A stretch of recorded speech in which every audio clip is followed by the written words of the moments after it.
अस्सलाम वालेकुम।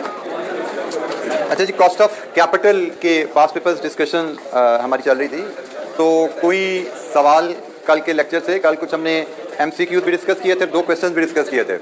Any question?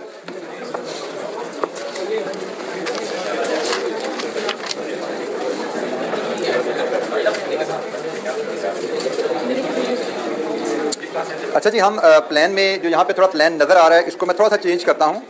इसमें ये जो क्वेश्चन है ये बिल्कुल सिमिलर है जैसे हमने पीछे इलस्ट्रेशन किए हैं, इसको तो आप ले लें होम असाइनमेंट में। मैं इसकी जगह यहाँ पे क्वेश्चन ऐड करता हूँ जो हमारी ऑटम 22 का क्वेश्चन हम यहाँ पे लाते हैं। वो क्वेश्चन नंबर गालिबन 9 था, ठीक है। तो ऑटम 22 क्वेश्चन नंबर 9 मैं यहाँ पे तो आपसे शेयर करूँगा ही। मैं आपके साथ व्हाट्सएप ग्रुप में भी आप लोगों के मैं डाल देता हूँ ताकि क्लास में भी आप लोगों को आसानी रहे। अभी बुक के एंड पे आ रहा है, क्वेश्चन पे लगा हुआ, चले ज़बरदस्त हो गया। बुक के एंड पे क्वेश्चन पेपर हमारा पेज बिल्कुल एंड पे आ रहा है जी। इसका क्वेश्चन नंबर 9 है, ठीक है। तो ये हमारा जो लाहौर क्वेश्चन का क्वेश्चन है बिल्कुल ये ऐड हो जाएगा हमारे पास, तो डिस्कशन के लिए आप अवेलेबल है। तो अब हमारे पास एजेंडा में question number 7 and question number 9 ये 2 क्वेश्चन है आज के हमारे एजेंडा में। तो we start with the question number 7। ये स्प्रिंग 22 का है, स्प्रिंग 22 का क्वेश्चन 7 और ऑटम 22 का क्वेश्चन 9। तो let's start with question number 7। Zariab limited, page number 271 पे, recommend the financing proposal that would result in lower weighted average cost of capital, show necessary computation. So गालिबन एक से ज्यादा फाइनेंसिंग ऑप्शंस अवेलेबल है इस question में, और हमसे कहा गया बताइए किस फाइनेंसिंग ऑप्शन से वैक कंपनी का कम हो जाएगा। So let's read the question, ऊपर देखते हैं हम इसको कैसे सॉल्व करते हैं। Zaryab Limited is engaged in manufacturing and selling sports goods. Following information has been extracted from the latest financial statements of ZL. Ordinary shares 5 million, ये paid up capital हो गया। 8% बैंक लोन, ये उसकी book value आ गई। Other information, ZL shares of ZL are currently trading at 25 रुपए each. Return on government bonds मतलब RF 6%, whereas average return on market investment मतलब RM is 10%. Average equity beta, ये equity beta की term फिलहाल इस equity को आप ignore रखिए, आपके लिए बीटा मतलब बीटा ही है। तो beta for ZL share is 0.9. The tax rate applicable to ZL is 30%. ZL is planning to set up another factory in Peshawar for which it would need finance of 150 million for 4 years. Following 2 financing proposals are under consideration of ZL's management. Issue 9% preference shares of rupees 100 each. Preference share would be redeemable at par at the end of 4th year. Option number 2, issue 9% bonds of 1,000 each. The bondholders would have the right to either convert each bond to 35 ordinary shares or redeem it at a premium of 10% at the end of 4th year. The market price of ZL shares is expected to increase by 7% per annum. हमसे कहा गया जी बताइए इन 2 option में से कौन सी financing option से वैक company का lower आएगा। Which financing option will result in the lower WACC? अच्छा जी, हमारे पास अब ये कहानी बन के आ रही है कि ऑलरेडी हमारे पास 2 रिसोर्सेज हैं।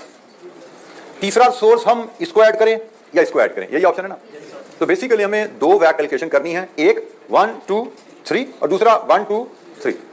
2 वैक कैलकुलेशन करनी है, जिस ऑप्शन के साथ वैक कम है उसको रिकमेंड करना है। So you need to come up plan with a plan कि 2 ऑप्शन में लोएस्ट वैक 2 सोर्सेज का तीसरा ऐड होने जा रहा है। तो अकॉर्डिंगली हम इसकी कैलकुलेशंस अब हम परफॉर्म करेंगे।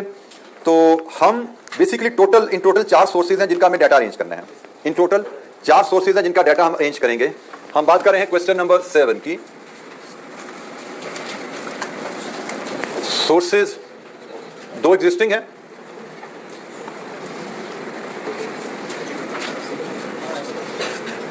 एग्जिस्टिंग सोर्सेज में इक्विटी है और बैंक लोन है। और ऑप्शन नंबर 1 में हम प्रेफरेंस शेयर ले आए और ऑप्शन नंबर 2 में हम कन्वर्टेबल बॉन्ड्स ले आए। तो इस तरह 4 सोर्सेज का डाटा हम इस शेप में अरेंज करेंगे। यहाँ पे हम इनकी कॉस्ट और यहाँ पे हम इनकी मार्केट वैल्यू लाएंगे और उसके बाद फिर हम फार्मूला लगा लेंगे जिसमें एग्जिस्टिंग सोर्सेज का एक इसको ऐड कर लेंगे, दूसरी हम इसके साथ इसको ऐड कर लेंगे। Let's start arranging the values. Bank loan की कॉस्ट सबसे आसान है जी। हमें बैंक की कैलकुलेशन के लिए post tax cost of debt चाहिए। 8% लोन, 30% टैक्स रेट, 5.6%। ये जी बैंक लोन की post tax cost of debt आ गई। बैंक लोन की मार्केट वैल्यू आसान है, रुपीज इन मिलियन ले लीजिए। कितनी है? 25 मिलियन होगी जी। ये बैंक लोन में हमने डाटा फीड कर दिया। Existing cost of equity working 1 से ले आइए। Working 1 cost of equity DVM से कैपम से कैपन से, तो cost of equity is equal to RF plus RM minus RF into beta. RF कितना है 6, RM कितना है बीटा 0.9। तो बताइए यहाँ से KE क्या आई 9.6%। ये जनाब हमारे पास KE आ गई 9.6%। मार्केट वैल्यू चाहिए इक्विटी की, वर्किंग टू से ले आए। मार्केट वैल्यू ऑफ इक्विटी होती है number of shares in issue. कितने number of shares in issue 5 million into share price. In the absence of information with this is ex div. कोई information dividend पे तो नहीं है ना 25, तो 125 मिलियन रुपीस। लीजिए जी, ये आपकी वैल्यू यहाँ पे 125 आ गई। अब हमें पैसा चाहिए 150 मिलियन, ऐसे ही है। फ्रेश फाइनेंस 150 मिलियन है। जब फाइनेंस जितना रेज किया जाता है, जितनी बुक वैल्यू उतनी मार्केट वैल्यू होती है। सो आप रेफरेंस शेयर से लाओ तो भी वो 150 रहेगा, उसकी मार्केट वैल्यू 150 है। कन्वर्टेबल से लाओ तब भी 150 है, क्योंकि हमने क्या सीखा हुआ है at the time of issue value is equal to market value. तो ये तो हमने आज इशू करने हैं ना, हम 150 यहाँ से लाए 150 यहाँ से लाए, दोनों ऑप्शन में 150 है। कॉस्ट अब हमें देखनी है कि प्रेफरेंस शेयर की कॉस्ट क्या है और कन्वर्टेबल डेट की कॉस्ट क्या है। तो जनाब प्रेफरेंस शेयर की कॉस्ट, रिडीमेबल प्रेफरेंस शेयर की कॉस्ट बताइए, क्या कोई वर्किंग शेयरिंग बनाने की जरूरत है इसकी? रिडीमेबल प्रेफरेंस शेयर की कॉस्ट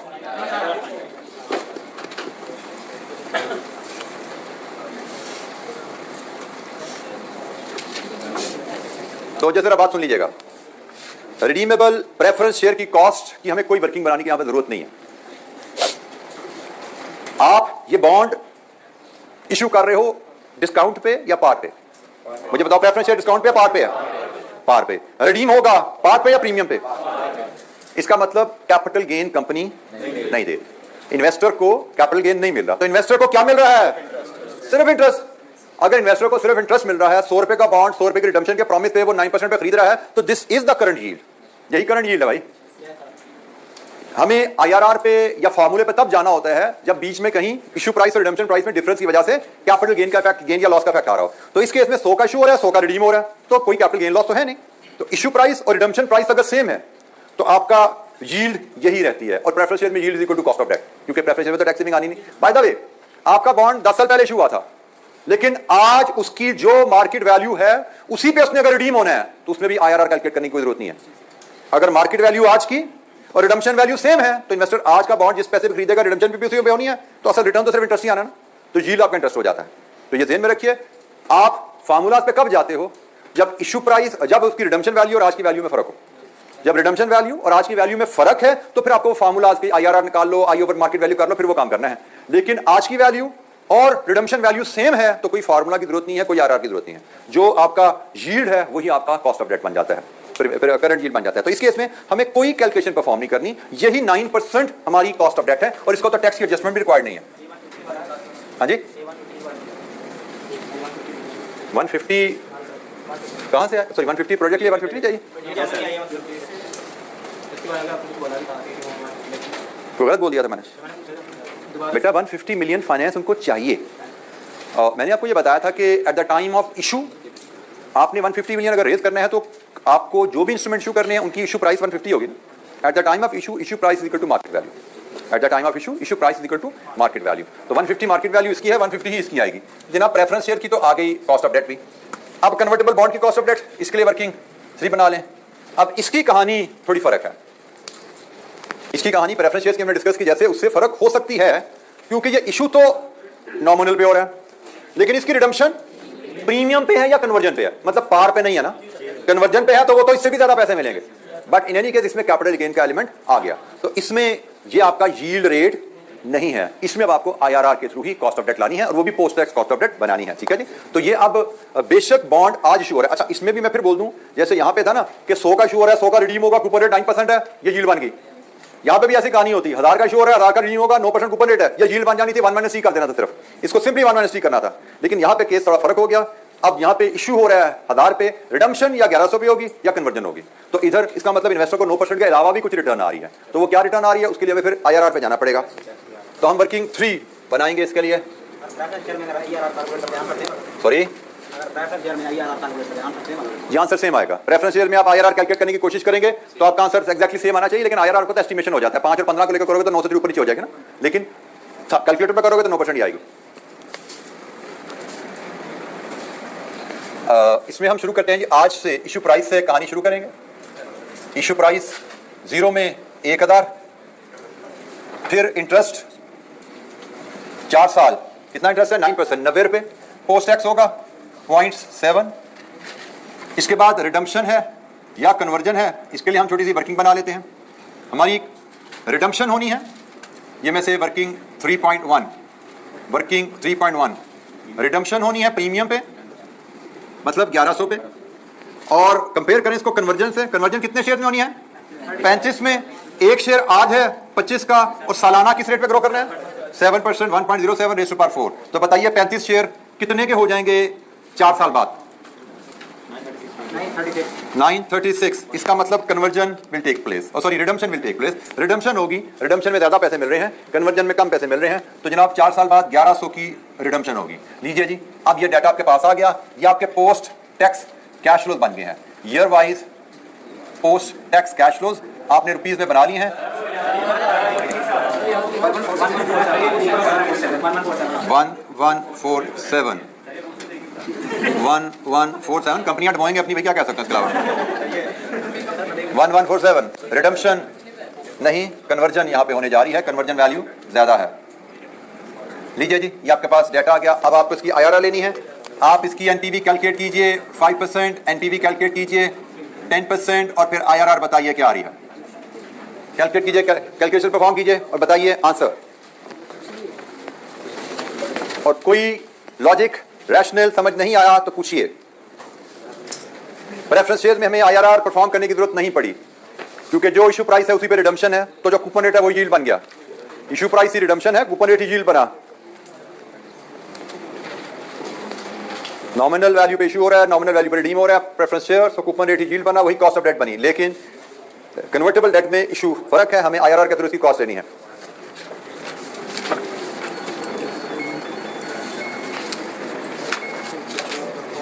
जी 5% पे क्या आ रही है एनपीवी 263 पॉजिटिव।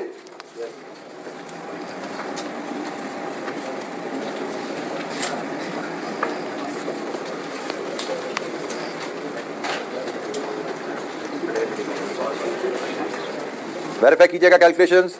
बंदा मशकूक है जिसने जवाब बताया जी। पहले मैंने सर वो कंपाउंडिंग की थी। अब क्या नहीं कह रहा तूने? पॉजिटिव 167, 5% पे positive 167। You always live up to your expectation, कभी मायूस नहीं करता। हाँ जी, एनपीवी है 10%, लेकिन अच्छी बात यह है कि एग्जाम तक जाते ठीक हो जाता, पेपर पास कर लेता। 17 नेगेटिव IRR बोलिए 9.6%। लीजिए जी, ये हमारे पास आ गई 9.6%, 9.54।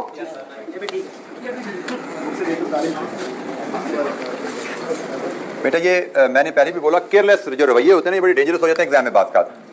सो कोशिश क्या करें कि क्लास वर्क कर रहे हो, होमवर्क कर रहे हो, केयरफुली काम किया करो, एरर रेट अपना लीस्ट रखने की कोशिश करो, क्योंकि कॉम्प्लेक्सिटी ऑफ द क्वेश्चंस की वजह से, कॉम्प्लेक्सिटी ऑफ सिनेरियोज की वजह से गलतियां होनी है। लेकिन अगर आप सिंपल ज़र्बों तक़सीमों में गलतियां करनी शुरू कर दोगे तो you will lose too many marks, pass होना मुश्किल हो जाएगा। ठीक है, तो अपने जनरल एप्टीट्यूड को थोड़ा सा बेहतर रखिए, केयरफुली काम किया कीजिए। अच्छा जी, डाटा हमारे पास अरेंज हो गया है। अब हम करेंगे वैक, दो सिचुएशन में कैलकुलेट करेंगे। वैक प्रेफरेंस शेयर्स के साथ क्या बनेगा? It will be calculated as cost of a source into value of the source plus cost of a source into value of a source plus preference shares, cost of a source into value of a source and sum of values 125 plus 25 plus 150। लीजिए बताइए इस option में वैक क्या बन रही है? Option में वैक क्या बन रहा है? सॉरी 8.97%। अगर कंपनी प्रेफरेंस शेयर्स से पैसा लाए तो वैक इज 8.97, लेकिन अगर कंपनी पैसा कन्वर्टेबल डेट से लाए,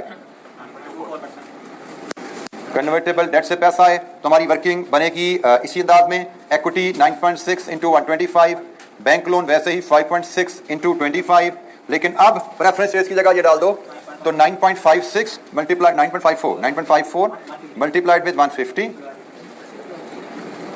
डिवाइडेड विद 125 प्लस 25 प्लस 150 कितना बना दिया? 9.24%। तो लोएस्ट वैक इज विद प्रेफरेंस शेयर। हमारा आंसर है प्रेफरेंस शेयर के साथ वैक कम है और वो 8.97 है। क्वेश्चन नंबर 7, ये सवाल 10 नंबर का सवाल था। दो फाइनेंसिंग ऑप्शन, किस ऑप्शन से वैक कम होता है? How to deal with that? Any question?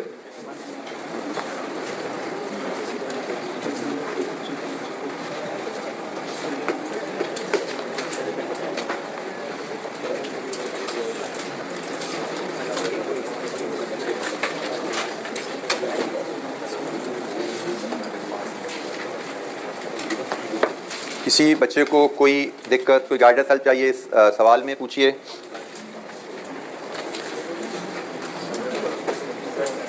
बेटा कोई बात नहीं। आपने अगर IRR के लिए दो रेट्स डिफरेंट सेलेक्ट कर लिया, आपका आंसर फर्क आएगा, ये फर्क है तो ये भी फर्क होगा, कोई इशू नहीं। फुल बटा फुल मार्क्स है एज लॉन्ग एज कैलकुलेशन ठीक है आपकी, कोई फर्क नहीं पड़ता। हमें पता है रेट्स की सिलेक्शन के ऊपर IRR कहाँ से डिपेंड करता है, बट एग्जाम में हमें आंसर्स के नंबर नहीं है, कैलकुलेशन स्टेप्स के नंबर हैं, मैथड के नंबर हैं और एक्यूरेटली वर्किंग को परफॉर्म करने के नंबर है।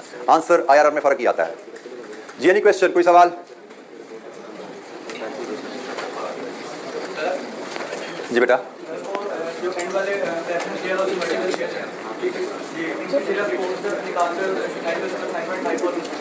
जी अच्छा, आपके साथी ने पॉइंट उठाया कि ये दो सोर्सेज तो कॉमन है ना, ये तो कॉमन है, तो ये नजर आ रहा है कि अगर ये ऐड होगा तो यकीनन एवरेज कम रहेगी इसकी निस्बत, ऐसा ही है। ये तो कमेंट यहाँ पे भी दिया जा सकता है। असूलन तो बात आपकी ठीक है, मैं ये वैक ना भी कैलकुलेट करूं, मैं इनकी कॉस्ट निकाल के ही कमेंट देकर क्वेश्चन क्लोज कर सकता हूं। असूलन एग्जामिनर को मार्क्स पूरे देने चाहिए, लेकिन हमारा एग्जामिनर अनफॉर्चुनेटली बात का इतना वेल प्रिपेयर्ड नहीं होता और इसकी वजह से मेरे को नुकसान भी हो सकता है। जैसे मैं इसकी मार्किंग स्कीम पर नजर डालते हैं जरा। इस क्वेश्चन की मार्किंग स्कीम अनफॉर्चुनेटली बुक में प्रिंट नहीं हुई भी, मैं आपसे यहाँ पे शेयर करता हूँ। ये है जिस क्वेश्चन की मार्किंग स्कीम। वैसे एक नंबर लूज होता भाई, ज्यादा नहीं लूज होते, ज्यादा नुकसान ना होता।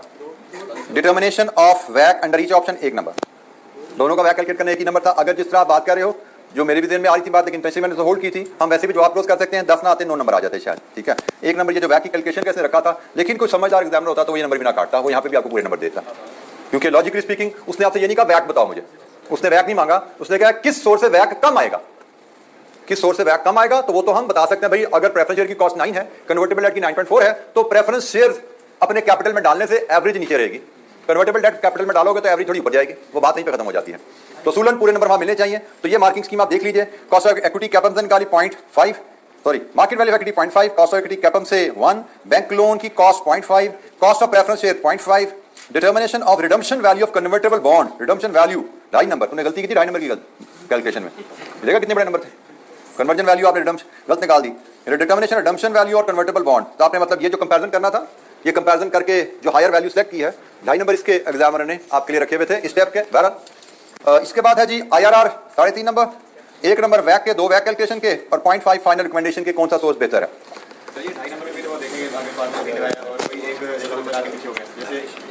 ये अब एग्जामिनर की डिस्क्रिप्शन पे चला जाता मामला, अगर आप उसको अच्छे लग रहे हुए तो नंबर दे देगा। और मैंने आपको बताया हंसने वाली बात नहीं है, ये मैंने आपको पहले ही बोला है कि अगर आप पीछे से कटिंग करते आ रहे हो, ओवर राइटिंग करते आ रहे हो, उसको आपने अवगाह किया हुआ है, उसकी जिंदगी तकलीफ में डाली हुई है, तो कभी आप उसको अच्छे नहीं लगोगे। वो शक्ल तो नहीं नजर आ रही ना उसको, तो आपका काम उसको नजर आ रहा है। आपके काम अगर पीछे से अच्छे चलते आ रहे हैं, जहां पे उसको डिस्क्रिप्शन मिलेगी, अच्छा 2.5 में से अच्छा इतनी सी गलती है ना, तो 1 दे सकता है, 1.5 दे सकता है। अगर आपका पीछे से बिहेवियर का अच्छा चल रहा है, इमेज आपने अच्छा मेंटेन किया है, प्रेजेंटेशन अच्छी है, एरर रेट आप लो लेके चल रहे हो और प्रोफेशनल प्रेजेंटेशन लेके चल रहे हो, तो वो आपको क्वेश्चन देगा, वो आपको डिस्क्रिप्शन में नंबर देगा। ह्यूमन है ना, ह्यूमन बिहेवियर है। लेकिन जहां पे आपने उसको नाराज किया होगा, वर्किंग का भी रेफर नहीं की, उसको वर्किंग नहीं मिल रही, कहां की फिगर कहां जा रही है, ओवर राइटिंग है, कटिंग है, पढ़ने में दिक्कत हो रही है, स्केल नहीं लगाया हुआ, हाथ से टेढ़ी मेढ़ी लाइनें खींच के काम किया हुआ है, तो ओवरऑल इंप्रेशन ही पुअर पड़ रहा है, तो वो फिर आपको रियायत नहीं देना चाहेगा जी। Any question?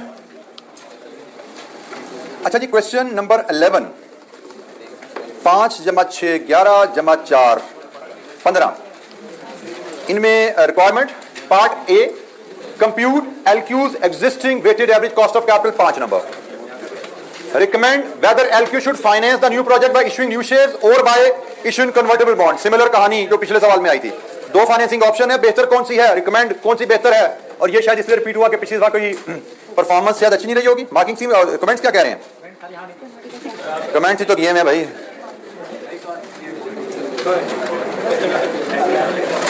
तो कमेंट्स बता रहे हैं इन जनरल परफॉर्मेंस थोड़ी बेहतर नहीं रही। क्वेश्चन नंबर 7 में पेज 272 की बॉटम पे आ रहा है, examinee fail to determine the cost of equity by using CAPM, some examinees assume return on preference share is subject to tax deduction, many examinees wasted time in determining IRR of preference share, time waste किया, गलत नहीं किया, वो कह रहा है time waste किया, जरूरत नहीं थी। Examiners remained confused between cash inflows and outflows while computing the IRR of convertible bond। अच्छा, ये बड़ा मसला अक्सर बच्चों को आ जाता है, मैंने तो आपको डिस्कशन में लेके नहीं गया। कई बच्चे को ज्यादा समझदार हो जाते हैं, उनको लगता है भाई ये आउटफ्लो क्यों आ रहा है, ये कंपनी को तो पैसा आता है और कंपनी ये तो पैसा वापस करती है, इस चक्कर में कहीं जाके बच्चे कंफ्यूज हो जाते हैं फजूल में। तो भाई इनफ्लो आउटफ्लो के साइन हमने उलट रखे हैं, कंपनी के रेफरेंस नहीं, हमने इन्वेस्टर के रेफरेंस रखे हैं। इन्वेस्टर ये इतने का खरीदता है, इन्वेस्टर इतने की बेचता है, और ये बीच में इंटरेस्ट है जिसमें सिर्फ ये इंपैक्ट हमने कंपनी के रेफरेंस डाल दिया। कंपनी और इन्वेस्टर के कैश में सिर्फ इसका फर्क है। हमने इसको ये शेप क्यों दी, शुरू में आउटफ्लो बाद में इनफ्लो क्यों दिखाया, क्योंकि आईआरआर के पॉइंट ऑफ व्यू से पहले इन्वेस्टमेंट होती है, बाद में रिकवरी आती है ना। आपने rate of return on investment major करना है, तो इसलिए हमने कैश फ्लो को इन्वेस्टर के पॉइंट ऑफ व्यू से अरेंज किया होता है। हमने इन्वेस्टर के पॉइंट ऑफ व्यू से कैश फ्लो को अरेंज किया कि इन्वेस्टर हमारी कंपनी का शेयर या बॉन्ड कितने का खरीदता है, उसको वापसी पे रिटर्न के रिडम्पशन पे या मैच्योरिटी पे कितने पैसे मिलते हैं, बीच में उसकी रिटर्न क्या है, कंपनी के एडजस्टमेंट टैक्स की डाल दो एप्लीकेबल। तो ये बच्चों कहते हैं इस पे भी कंफ्यूज हुए स्टूडेंट्स, साइंस कौन से लगाने हैं, कहां पे इनफ्लो कहां पे आउटफ्लो। तो ये जिसके कमेंट्स है, लेकिन हम सिमिलर रिक्वायरमेंट हमें क्वेश्चन नंबर 12 में नजर आ रही है। क्वेश्चन नंबर जो हमारा है ये क्वेश्चन नंबर 9 ऑटम 22 का, इसमें नजर आ रही है। अच्छा, क्वेश्चन पढ़ते हैं। Lahore quotient is engaged in manufacturing and selling of textile products. LQ is presently considering to expand the business and needs finance of 50 million. The management is considering the following two options. Option number 1, issuance of new shares, finance the entire expansion by issuing new shares. However, the new project would result in equity beta of 1.2. Equity की term मैंने कहा छोड़ दीजिए, हमें इसके ये equity की term, equity beta क्या होता है, इसके पैरेलल कॉन्ट्रेरी दूसरी टर्म क्या है, सारा सीफैप में डिस्कशन करेंगे। हमारे लिए सिर्फ बीटा की टर्म ही काफी है यहाँ पे, इसके अलावा नॉलेज हमें नहीं डिस्कशन में जाना। तो एनीवेज, अगर कंपनी इक्विटी इशू करेगी, सारा पैसा इक्विटी से लाएगी, कंपनी का बीटा 1.2 पे चला जाएगा। पहले क्या वो भी नहीं बताया उसने। एनीवेज, दूसरी ऑप्शन है issuance of convertible bonds. Finance the entire expansion by issuing 10% convertible bonds of ₹1000 each. Each bond will be converted into 3 years at the end of year 4. The market value of each share is expected to be 400 on the date of redemption. Following information has been extracted from the latest financial statements of LQ. 1 million shares of 100 each ये issued है, 11% का bank loan है। Other information, the return on government bond मतलब RF is 8%, whereas average return on market मतलब RF 8 है, RM 12 है। The current equity beta is 1.3. Current 1.3 है, और पैसा इक्विटी से लाओगे सारा तो 1.2 पे चला जाएगा, मतलब रिस्क बिजनेस का कम हो जाएगा। Applicable tax rate is 30%. Details of dividend paid during the last 4 years, including current year 2022, are given below. 19, 20, 21, 22. Requirement: calculate LQ's existing weighted average cost of capital. सवाल एक बार फिर पढ़ लीजिए, डाटा इसमें थोड़ा ज्यादा है, और जरा थोड़ा इसको एनालाइज कर लीजिए। वैक कैलकुलेट करना है, सोर्सेज एंड करंट वैक निकालना है। तो करंट वैक के लिहाज से सोर्सेज क्या है, कॉस्ट कहां से आएगी, मार्केट वैल्यू कहां से आएगी, सवाल को एक बार फिर पढ़ लीजिए सोचते हुए, और कोई मिसिंग लिंक है भाई, ये इन्फॉर्मेशन नजर नहीं आ रही कहीं पे, तो फिर बात करते हैं उस पर। पढ़िए जरा सवाल दोबारा। And try to gather all the required information to calculate existing वैक। टेक्स्ट बुक के एंड पे ये क्वेश्चन आपके पास अवेलेबल है, क्वेश्चन पेपर वहां पे अटैच्ड है।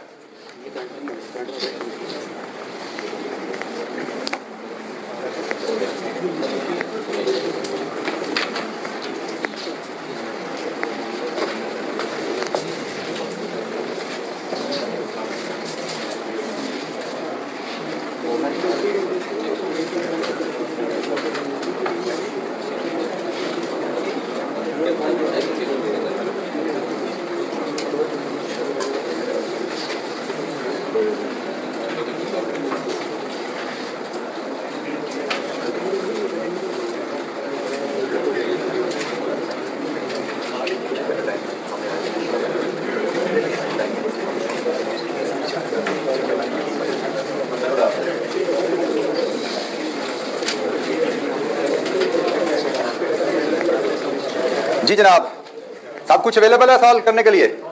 क्या मिसिंग है, क्या मिसिंग है? Market value of share. तो शेयर वैल्यूएशन का तरीका नहीं आता क्या, डीवीएम? तो यहाँ पे बिल्कुल ठीक है, आपने आइडेंटिफाई किया, market value of the share given नहीं है, लेकिन हमें कैपम से निकलनी है केई, और जब केई हमारे पास आ जाएगी तो डीवीएम से हम मार्केट वैल्यू निकाल लेंगे। हो जाए शुरू। एग्जिस्टिंग वैक निकाल के दीजिए मुझे। आप मुझे एग्जिस्टिंग वैक के लिए जो जो इन्फॉर्मेशन मुझसे शेयर करेंगे स्टेज वाइज, पार्ट ए में हम एग्जिस्टिंग वैक की तरफ चल रहे हैं। इसमें आप केई लाएंगे, आप पोस्ट टैक्स केडी लाएंगे, बैंक लोन है, फिर आप डीवीएम से शेयर प्राइस लेते हुए मार्केट वैल्यू ऑफ इक्विटी लाएंगे, और मार्केट वैल्यू ऑफ डेट तो बैंक बुक वैल्यू के बराबर ही होती है, वो है 100 million. Market value of debt 100 million है। चलें ये मैं काम खत्म कर देता हूं आपका। Post tax cost of debt 11% to 1 minus tax 7.7% है। लीजिए जी, दो वैल्यूज आ गई हैं, दो वैल्यूज डिटरमिन कीजिए, और वैक बताइए क्या आता है। कंप्लीट कीजिए कैलकुलेशन, कोई चीज समझ नहीं आती पूछिए।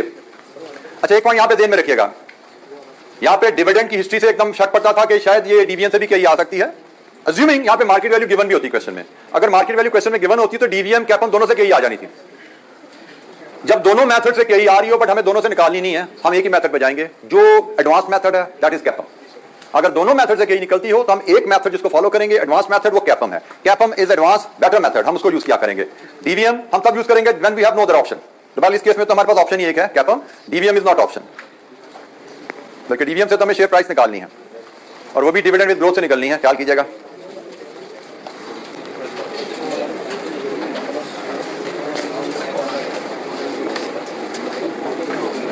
केई क्या आ रही है जी, केई तो आगे होगी अब तक। ख्याल करना है कि केई आप एग्जिस्टिंग निकाल रहे हैं, एग्जिस्टिंग केई के लिए एग्जिस्टिंग बीटा 1.3 यूज होगा। क्या है केई? 13.2%।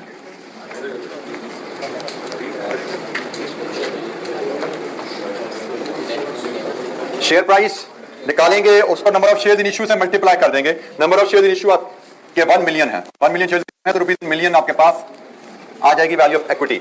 वैल्यू ऑफ डेट 100 मिलियन है। शेयर प्राइस बताइए क्या आ रही है? 118.6।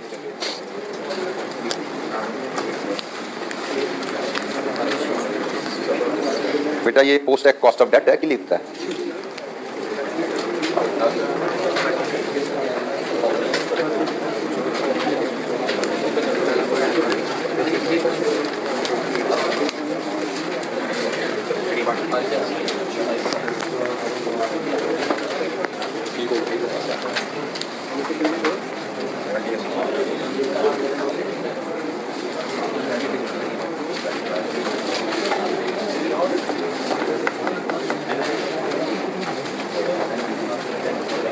शेयर प्राइस क्या आई है डीवीएम से?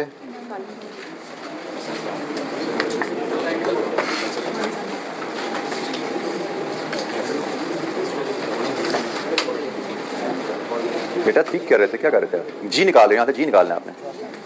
इधर से आपने जी निकाले, जी का फार्मूला आपने बनाया। तो क्या किताब देख ला यार, नहीं फार्मूला याद। मैंने कई बार कहा फार्मूला याद नहीं, किताब देख देख के लिखा करो फार्मूला।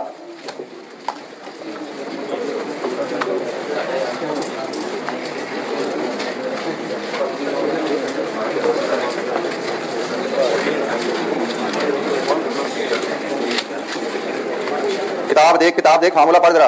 किधर है फार्मूला? जी का फार्मूला निकाल जरा।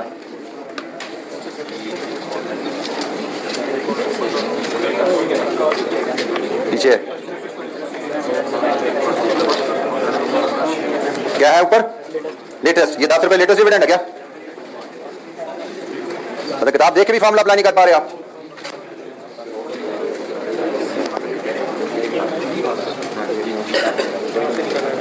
आप लोगों को जो मशवरे दिए जाते हैं, जो गाइडलाइन दी जाती है, उस पर अमल करते पता नहीं आप लोगों को शर्म आती है, ये इधर कम होती है आप लोगों की।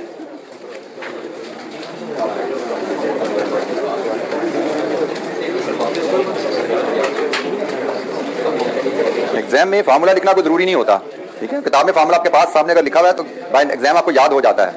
फार्मूला लिखे बगैर आप इसको सॉल्व कर सकते हैं वैल्यूज डाल के। शेयर प्राइस क्या है? Share price 11 rupees. बेटा मुझे रुपए में शेयर प्राइस बताओ क्या है? बेटा ये ग्रोथ रेट निकाला आपने, तब ये ठीक है। ये आप ऊपर ले गई 14 इंटू दिस 1178 1178, सॉरी मुझे सुनने में दिक्कत लगी, 1178 रुपीज। और आप एक बार फिर 123.9। क्या साबुत हुए, सही है गलत? ये ठीक है या गलत है पहले ये बताओ। 1168 आ रही है आपकी, 1178 आ रही है और आपकी क्या आ रही है? 1168 1178 में बात हो रही है। आपकी क्या बोली है? बोलो बोलो, आवाज नहीं निकल रही, क्या करें तेरा? काफी फर्क है, सिर्फ 1000 रुपए का फर्क है, ज्यादा नहीं है, इतना भी काफी नहीं है। 1000 रुपए बर्दाश्त कर लेगा।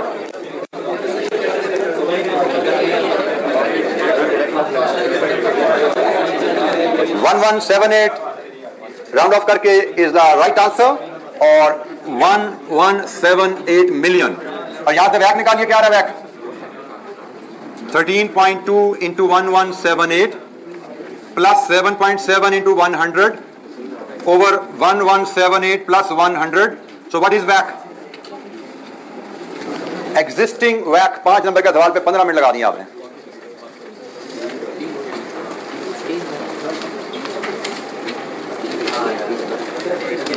बेटा मैं बार बार कहता हूं फार्मूला देख के क्या कर, इसके वजह से माइनस क्या किया हुआ तूने? लगे ना दो तुझे? कितनी है बेटा? 12.68%। Existing WACC complete.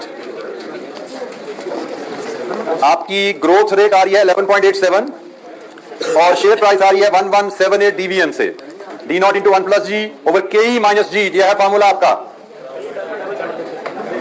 जी बेटा WACC कहां पर रखा है? सब कुछ सेम है, फिर कैलकुलेशन में 7 बनती है। बाय द वे किसने गलती की होगी लिखने में?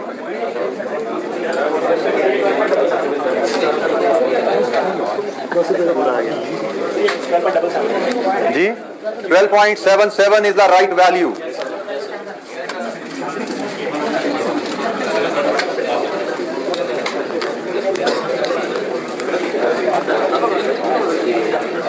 Existing WACC part A. जी कोई दिक्कत किसी बच्चे को किसी पॉइंट पे कोई हेल्प चाहिए पूछिए।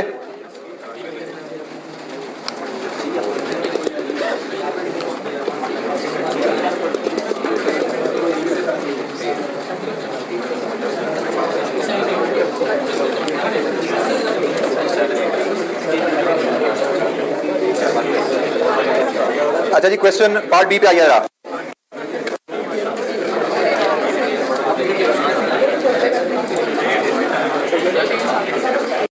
पार्ट बी ऑप्शन नंबर 1, आपको जो 50 मिलियन चाहिए वो इक्विटी से ले आए।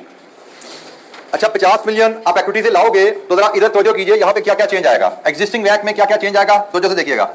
आप 50 मिलियन इक्विटी से लाओगे तो इसमें 50 मिलियन मार्केट वैल्यू में ऐड हो जाएगा।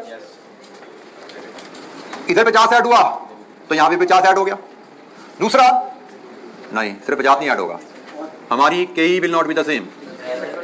अगर हम पैसा इक्विटी से लाते हैं बीटा बदल जाएगा, बीटा बदल गया तो के बदल गई, के बदल गई तो डीवीएम से शेयर प्राइस बदल गई, और शेयर प्राइस बदली तो मार्केट वैल्यू ऑफ इक्विटी बदल गई। हमारी काफी ज्यादा कैलकुलेशन रिवाइज हो जाएंगी। तो ये रिवाइज वर्किंग है, ये मैं आपके साथ थोड़ा लेके चलता हूं कि अगर हम इक्विटी से सारा पैसा लाते हैं तो हमारा WACC कहां पे जाएगा। हम पार्ट बी में इक्विटी फाइनेंस की बात कर रहे हैं। हमारी इक्विटी और बैंक लोन, अब मैं डाटा के साथ दोबारा रीअरेंज कर रहा हूं। कॉस्ट मार्केट वैल्यू, इक्विटी की कॉस्ट वर्किंग 1 मैं यहां प्रेजेंट करता हूं। अब मेरी के रहेगी RF, कितना है RF, RM और बीटा आ जाएगा 1.2, तो के कहां चली जाएगी 12.8%, के चली जाएगी 12.8% पे। मार्केट वैल्यू ऑफ इक्विटी की बात सुनिएगा जरा। मार्केट वैल्यू ऑफ इक्विटी में हम वैल्यू ऑफ करंट शेयर्स लेंगे पहले और उसमें ऐड कर देंगे new finance raised. New finance raised तो 50 है और वैल्यू ऑफ करंट शेयर्स आएगी मार्केट वैल्यू पर शेयर इनटू 1 मिलियन, यहां से आएगी। पर मार्केट वैल्यू पर शेयर वर्किंग 2.1 से मैं इसको अगर बनाऊं तो वर्किंग 2.1 में अगर नीचे यहां पे प्रेजेंट करूं तो मेरी मार्केट वैल्यू अब जो इस केस में बनेगी, market value x div, it will be D1, it will be the same 14 into 1.1187, ये था ग्रोथ रेट ओवर के अब 12.8 हो गया माइनस 0.1187। तो शेयर प्राइस बोलिए कहां पे गई है, के बदलने से शेयर प्राइस कहां पे चलेगी?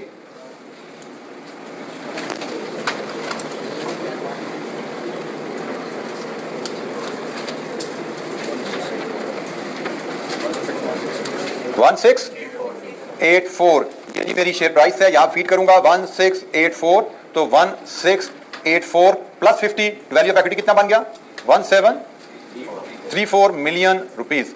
ये हमारी वैल्यू ऑफ इक्विटी है 1734 rupees in million. Bank loan में कोई चेंज नहीं आ रहा, सेम वही कॉस्ट ऑफ डेट 7.7 है, वही वैल्यू 100 है।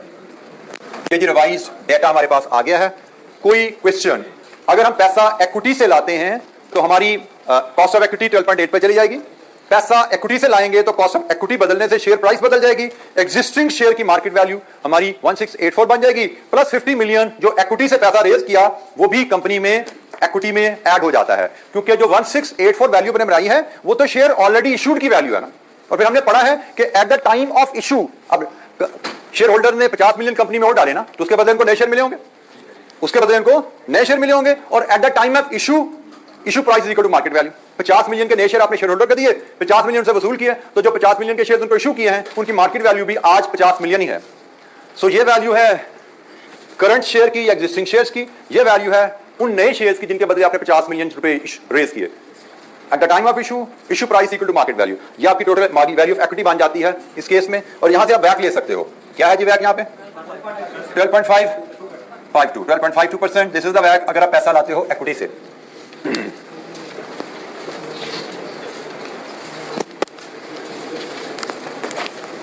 जी एनी क्वेश्चन? पैसा 50 मिलियन इक्विटी से लाओ तो आपका रिवाइज बैक कहां जाएगा? जी एनी क्वेश्चन?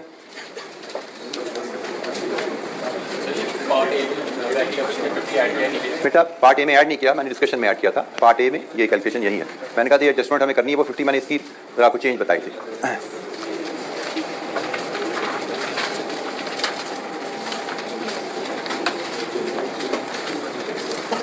अच्छा जी, अब हम ऑप्शन 2 की बात करें। जी कर लीजिए, नोट कर लीजिए।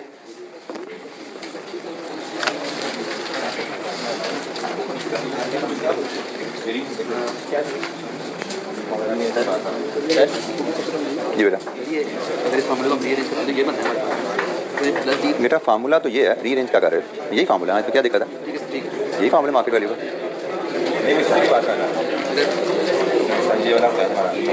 जी बेटा ये है ओरिजिनल फार्मूला, ये ओरिजिनल फार्मूला है, इसको रीअरेंज करो तो कई का ये फार्मूला बनता है। किताब अगर पढ़ोगे तो आपको बताया गया है ये मार्केट वैल्यूएशन का ओरिजिनल फार्मूला ये है, रीअरेंज करके कई का फार्मूला आपका ये बनता है।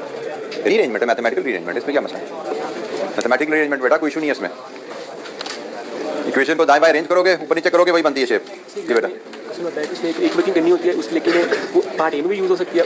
कोई बात नहीं, रेफर कर दो। वर्किंग तो अगले पेजेस पे ही होती है ना, वर्किंग के तो पेजेस लाते हैं भाई, आंसर के पेजेस लाते हैं, वर्किंग के लाते हैं। आप पार्ट ए के लिए एक पेज छोड़ो, पार्ट बी के लिए दूसरा पेज छोड़ो, वर्किंग तीसरे पेज पे जा रही है। पार्ट ए और बी की वर्किंग सारी उस पेज पे कर दो। हर पार्ट की वर्किंग लादा करना शायद जरूरी नहीं होती, हर पार्ट आपका अलग पेज पे होना जरूरी है।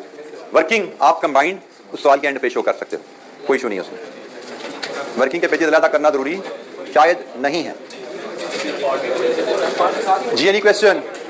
बेटा वर्किंग आपको शायद पता होना चाहिए बाय नाउ कि वर्किंग आपने आंसर के नीचे नहीं करनी होती, वर्किंग का पेज अलग होता है। आंसर्स के भी पेज हर पार्ट अलग पेज पे होना चाहिए। पार्ट ए का पेज 1, पार्ट बी का पेज 2। इस क्वेश्चन फॉर एग्जांपल अगर जरा बोर्ड पे देखिएगा, इस क्वेश्चन की प्लानिंग कैसे होगी? 3 पार्ट्स हैं, 1 2 3 सफे छोड़ दो, चौथे सफे पे वर्किंग लिख के काम शुरू करोगे। या पहले सफे पे पार्ट ये शुरू किया काम, जो वर्किंग करनी है चौथे सफे पे जाके वर्किंग 1, जो वर्किंग करनी है चौथे सफे पे जाके पार्ट बी पे आगे काम करी जा रहे हो, वर्किंग करनी है चौथे सफे पे जाओ, वर्किंग नंबर 1 चलते जा रहे हैं। तो वर्किंग्स आपकी कंबाइन हो जाए कोई इशू नहीं है, लेकिन पार्ट्स आपके अलग-अलग सफों पे होना, this is the requirement of the I cap. अच्छा जी, अब आइए ऑप्शन 2 कि आपको जो एडिशनल 50 मिलियन चाहिए आप कन्वर्टेबल बॉन्ड से लाओ। कन्वर्टेबल बॉन्ड 10% बॉन्ड्स 1000 रुपए के इशू हो रहे हैं, converted into 3 share at the end of 4 years, the market value of each share expected to be 400। अच्छा ये रिडम्पशन की ऑप्शन नहीं दी उसने, उसने कहा होना ही कन्वर्ट है, और 400 रुपए के 3 शेयर 1200 में कन्वर्ट होना है। तो IRR ठीक है जी, 1000 का इशू हो रहा है, 1200 का रिडीम होगा। अच्छा भाई यहां पे फिर सुन लो, अगर वो कहता ना 1000 का इशू होगा और 1000 रुपए के 3 शेयर बनेंगे रिडम्पशन पे, तो भी कोई जरूरत नहीं थी, सिंपली 10x1 कर लेना था आपने। लेकिन यहां पे 1000 का इशू हो रहा है और 1200 रिडम्पशन भी मिल रहे हैं, मतलब कैपिटल गेन भी है, इसका मतलब इन्वेस्टर की रिटर्न 10 से ज्यादा है। तो उसके लिए आपको IRR पे जाना पड़ेगा।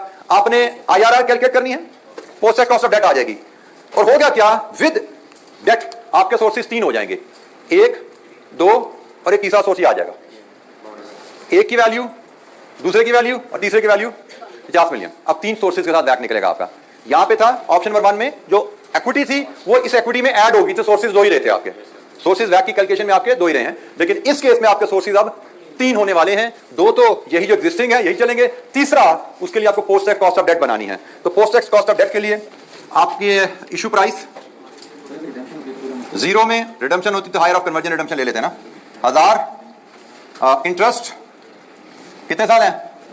4 साल, 10% का मतलब 100, टैक्स रेट 30 तो 0.7, और कन्वर्जन 4 साल बाद 1200, लीजिए जी, ये आपके कैश फ्लोज हैं, इनका पोस्ट टैक्स क्या ये कैश फ्लोज है, इनका IRR लें अगर हम, तो मैं इसमें थोड़ी सी टाइम सेव करते हुए मेरे पास जो डाटा अवेलेबल है उसमें 10% और 12% के साथ IRR 11.25 दिया गया है।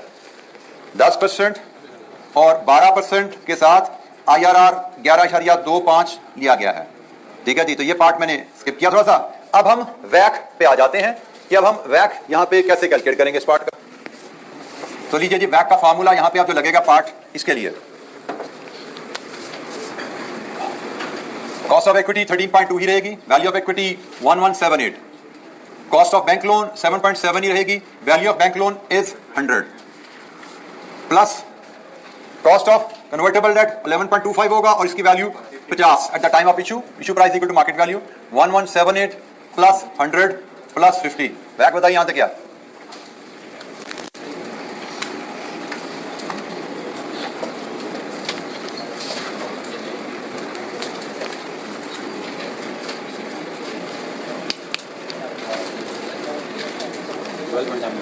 %12.71%। हमसे पूछा गया किस ऑप्शन से वैक कम आता है, तो जनाब इक्विटी से पैसा लाने से वैक कम आ रहा है, कन्वर्टेबल डेट से पैसा लाने में वैक ज्यादा है। जी एनी क्वेश्चन? जी बेटा,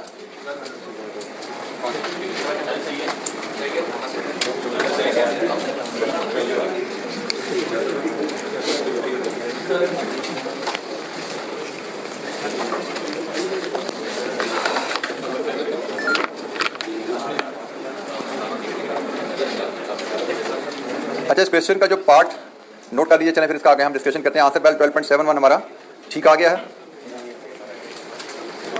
अच्छा, इस एग्जामिनर ने आप देख सकते हैं अननेसेसरली इतने ज़्यादा 0 लगाए हुए हैं। हमने पूरे फुल रुपीज़ में वैल्यूज की जरूरत नहीं थी, हमने इसको मिलियंस में लेके हैंडल किया। हम बड़ी आसानी से बड़ी एफिशिएंटली चीज़ों को हैंडल कर पाए। तो ये आपको क्वेश्चन करते हुए ख्याल रखना है कि फिगर्स जहाँ पे आपकी बड़ी हो रही हैं, मिलियंस में जा रही हैं, उनको मिलियन में राउंड ऑफ करके हैंडल कीजिए।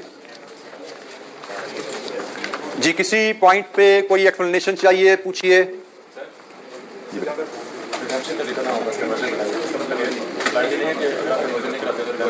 बेटा, अगर ऑप्शन दी जाती यहाँ पे तो फिर हम समझते हैं कि यस रिडम्पशन ऑप्शन अवेलेबल है, लेकिन यहाँ पे उसने कोई जिक्र किया नहीं है ऐसा। और उसने जो हमें कन्वर्जन वैल्यू दी वो भी पार से ज्यादा थी। तो मैं तो इसकी इन द एब्सेंस ऑफ इन्फॉर्मेशन यही समझूंगा कि conversion is the only option. In the absence of information हम यही समझेंगे यहाँ पे कन्वर्जन ही हो सकती है, रिडम्पशन का जिक्र नहीं है। क्योंकि अभी तक देख लो, हमने जितने सवाल देखे थे उसमें वो बताता था कि इस पे कन्वर्ट हो, इस पे रिडीम होंगे या इस पे कन्वर्ट होंगे, तो हायर ले लेते थे। अब यहाँ पे ऐसा कोई जिक्र नहीं है। जब जिक्र नहीं है तो जो क्वेश्चन में गिवन इन्फॉर्मेशन उसके मुताबिक ही आप चलेंगे। जी एनी क्वेश्चन? किसी कैलकुलेशन पे कोई गाइडेंस चाहिए पूछिए। अच्छा जी, इस क्वेश्चन का पार्ट सी थ्योरी के सोर्सेज ऑफ फाइनेंस से है। वहां पे ये बात हमने पढ़ी हुई है, मुझे लगता है एज इट इज पढ़ी हुई है। Discuss any 4 factors that ELQ may need to consider before deciding on whether to finance expansion by issuing new shares और डेट। डेट से पैसा लाएं या इक्विटी से लाएं, क्या फैक्टर्स कंसीडर करने चाहिए? ये फैक्टर्स हमने क्वेश्चन सोर्स ऑफ फाइनेंस के शुरू में पहले दूसरे लेक्चर में ही पढ़े थे, जैसे amount required, cost, duration, flexibility. इसके अलावा भी शायद एक दो फैक्टर, कंट्रोल, वहां पे कंट्रोल का फैक्टर भी था। हम ये पेज में किताब में देख लेते हैं, हमारे पास सोर्स ऑफ फाइनेंस के चैप्टर में पेज नंबर 283 पे 1 2 3 4 5 6 फैक्टर वहां पे लिखे हुए थे। एग्जामिनर ने 4 मांगे हैं, तो ये एज इट इज हमने किताब में पढ़े हुए हैं। अच्छा, इनकी जरा मार्किंग स्कीम पे तो देखिए जरा, आप देख सकते हैं कितने स्टेप में बढ़े हुए नंबर। वैक का फार्मूला इस्तेमाल करने का 1 number, cost of equity 1 number, market value of equity 1.5 number, growth rate 1 number, cost of debt half mark, ये एग्जिस्टिंग वैक। फिर इक्विटी फाइनेंस है जो एडिशनल कैलकुलेशन आई है, कॉस्ट ऑफ इक्विटी की revise computation 0.5, revise market value of equity 1 number, वैक की रिवाइज कैलकुलेशन 1 नंबर, तो टोटल 2.5 नंबर यहाँ पे हैं। फिर डेट में डिटर्मिनेशन ऑफ IRR 2 नंबर, वैक की कंप्यूटेशन 1 नंबर और फाइनल डिसीजन इन दोनों में से बेहतर ऑप्शन कौन सी है 0.5, और up to 1 mark for discussing each factor 4 number.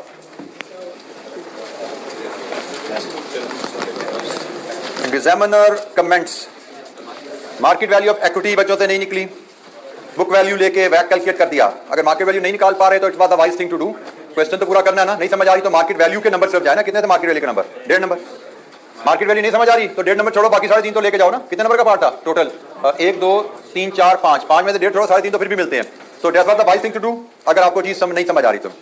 Under project finance by equity in order to calculate WACC, number of examinees use separate cost of equity for existing equity and newly issued share. ये एक बड़ी major mistake थी कि equity के 2 sources बना दिए, existing equity cost 13.2 रहने दी और नई इक्विटी की कॉस्ट अलग कैलकुलेट कर दी। This was the wrong approach. Equity is equity, जब आपका नए शेयर आ गए हैं तो वो एक ही पूल बना हुआ इक्विटी है, उसकी एक ही सोर्स की दो कॉस्ट नहीं हो सकती। तो जो रिवाइज्ड कॉस्ट ऑफ इक्विटी है, जैसे हमने निकाला 12.8, दैट इज यूज्ड। बच्चों ने इसको दो इक्विटी सोर्सेज समझ लिए, which was totally a mistake. Under the project finance by convertible debt, examiners made various mistakes by calculating the IRR.